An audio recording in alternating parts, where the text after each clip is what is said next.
अस्सलामुअलैकुम and welcome to biology with Kamran Safi. आज के लेक्चर में हम लोग डिस्कस करेंगे सेलुलर रेस्पिरेशन के बारे में। तो बेटे याद रखें, सबसे पहले सेलुलर रेस्पिरेशन हो कहाँ पे रही है? एक सेल में हो रही है। मतलब किस लेवल पे हो रही है? सेलुलर लेवल पे हो रही है। लाइक हम लोग सांस लेते हैं ना, वो ऑर्गेनिज्मिक लेवल है, वो ऑर्गन के अंदर हो रही है। लेकिन जब हम लोग बात करते हैं ना सेल की, तो सेल के अंदर जो हो रही है वो क्या है बेटे? सेलुलर लेवल पे हो रही है। अब ये होती क्या है? ये बेसिकली ब्रेकडाउन है। क्या चीज है? ब्रेकडाउन है। किस चीज की ब्रेकडाउन है? सी एच बॉन्ड्स की, कार्बन के हाइड्रोजन के साथ बॉन्ड्स की ब्रेकडाउन है। किस चीज में बेटे? ग्लूकोज के मॉलिक्यूल में। तो अगर हमसे को पूछे तो भाई क्या है? Breakdown of C H bonds present in glucose molecule. किस क्यों? टू गेट एनर्जी, के एनर्जी हासिल करने के लिए ग्लूकोज के मॉलिक्यूल के अंदर जितने भी सी एच बॉन्ड्स होते हैं, इन सी एच बॉन्ड्स को तोड़ा जाता है इस प्रोसेस के अंदर। अब एनर्जी जो हमें मिलती है, आपको पता है कि बॉडी का एनर्जी करेंसी यूनिट क्या है? एटीपी। एट द एंड हमें डिफरेंट तरह की एनर्जी हम लोग बनाते हैं। एनएडीएच वाली भी बनती है, FADH2 वाली भी बनती है, एटीपी वाली भी बनती है। लेकिन इन दोनों को भी हम लोग बाद में क्या कर लेते हैं? कन्वर्ट कर लेते हैं इनटू एटीपी, जो इंशाल्लाह आगे के लेक्चर में हम लोग देखते हैं।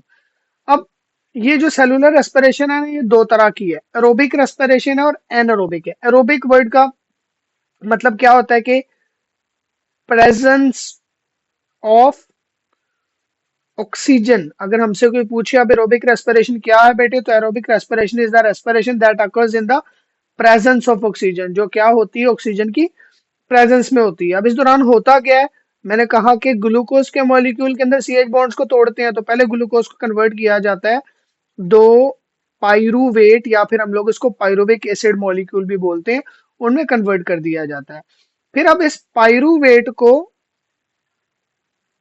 आगे मजीद तोड़ दिया जाता है।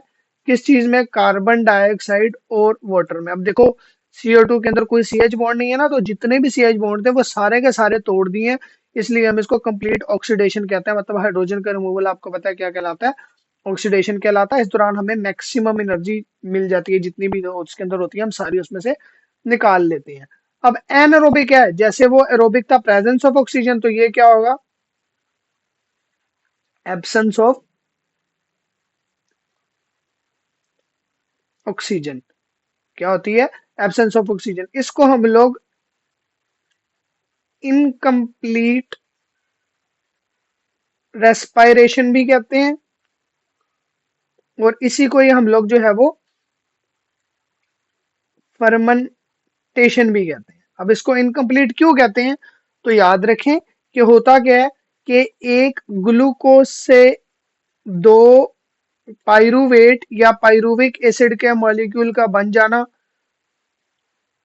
ये तो ठीक है, यहां तक तो सेम है दोनों। लेकिन आगे जो इसका पाइरुवेट है ना, आगे जो इसका पाइरुवेट है, ये कार्बन डाइऑक्साइड और वाटर इतना ज्यादा नहीं टूटता। ये थोड़ा सा टूटता है, कन्वर्ट होता है किस चीज में? या तो इससे क्या बन जाएगा? इथानोल, जिसको हम लोग इथाइल अल्कोहल भी कहते हैं। या इससे क्या बन जाएगा? Lactic acid. मतलब इनकम्प्लीट जो है वो ऑक्सीडेशन हो रही है, कंप्लीट नहीं होती, तो इसलिए इससे हमें एनर्जी भी थोड़ी मिलती है। लाइक सबसे पहले अल्कोहलिक फर्मेंटेशन की अगर बात करें, तो होता क्या है कि पाइरुवेट तो बन जाता है ग्लूकोज से, लेकिन ये पाइरुवेट आगे कन्वर्ट होता है इनटू इथानॉल, या हम लोग इसको इथाइल अल्कोहल भी कह रहे होते हैं, C2H5OH। साथ में इसके क्या बनती है? कार्बन डाई ऑक्साइड बन जाती है एक। बाकी क्या है? Ethyl alcohol. अब ये देखो, C2H5 के साथ कितने CH बॉन्ड्स हैं? सी और हाइड्रोजन के बॉन्ड्स हैं ना आपस में, तो इसलिए ये कंप्लीट ब्रेकडाउन नहीं है, इनकम्प्लीट ब्रेकडाउन है। ये यीस्ट, आपको पता है यीस्ट क्या होता है? एक फंजाई होती है, यीस्ट और बैक्टीरिया के अंदर ये होती है। इसलिए हम इसको क्या कहते हैं? अल्कोहलिक फर्मेंटेशन कहते हैं, क्योंकि इसके अंदर क्या बनती है? इथाइल अल्कोहल बन रही होती है। ऐसे ही लैक्टिक एसिड फर्मेंटेशन की अगर बात करें, तो इसमें भी क्या होता है कि ये जो पाइरुवेट है, ये कार्बन डाइऑक्साइड और वाटर में नहीं टूटता, बल्कि टूट के क्या बनाता है? लैक्टिक एसिड जो हमारे मसल्स में भी होती है। जब हमें खलियां पड़ जाती हैं तो क्या होता है, उसमें जो है वो लैक्टिक एसिड इकट्ठा हो जाता है। आगे इसकी इंपॉर्टेंस देखो तो इंपॉर्टेंस क्या है, वो कहता है जमीन के ऊपर ना, जब साइंटिस्ट के अकॉर्डिंग जब दुनिया बनी थी तो यहाँ पे ऑक्सीजन मौजूद नहीं थी। तो ऑक्सीजन नहीं थी तो जितने भी ऑर्गेनिजम्स थे वो सारे के सारे रेस्पिरेशन कौन सी करते थे, ऑक्सीजन तो है नहीं, मतलब क्या कर सकते हैं, एरोबिक रेस्पिरेशन कर नहीं सकते, तो फिर वो मजबूरन सारे के सारे क्या थे, एनारोब थे। ऐसे ही फूड इंडस्ट्रीज, फूड इंडस्ट्रीज में से जो है वो लाइक योगर्ट,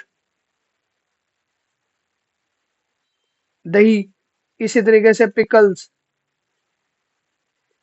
ब्रेड, बन, खमीरी रोटी, और डिफरेंट चीजें जो है वो हम लोग इससे बनाते हैं, लाइक जो है वो बेवरेजेस, लाइक जो है वो माल्टेड फूड्स जितने भी हैं, आप पीते हो ना लेमन माल्ट वगैरह, पीच माल्ट, ये वही सारी माल्टेड फूड जितने भी हैं। और इसके अलावा डिफरेंट तरह की चीजें जो है वो फर्मेंटेशन से बन जाती हैं।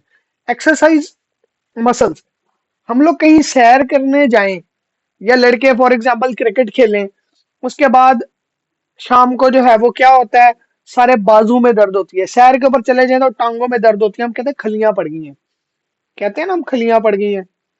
अब ये जो खलियां पड़ जाना है ना, होता गया है, आपके जिस्म को ना एक नॉर्मल अमाउंट ऑफ ऑक्सीजन को अंदर लेकर जाने की आदत होती है।